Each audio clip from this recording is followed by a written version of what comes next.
am really impressed by the quality and by the professionalism. I think this is a great event, and this is the first time that that they have invited all the medical school as well as other schools which normally do not want to work with agents though. So this is a very good opportunity for us. I'm very happy to be here because I find that you've invited agencies from around the world.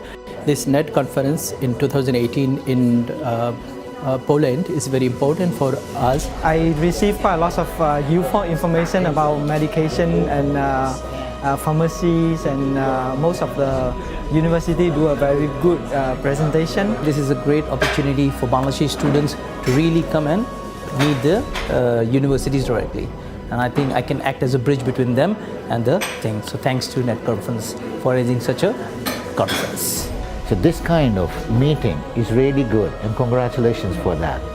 Because if you are connecting people in a country and bringing those people where students are going to come from to the same country where they are going to study, they see the culture, they see the area. It becomes sometimes hard and difficult to understand the certain situations. I hope that I will be able to tell you next year after entrance exam that we have students from really new countries. I wish you be healthy and good luck for your future work.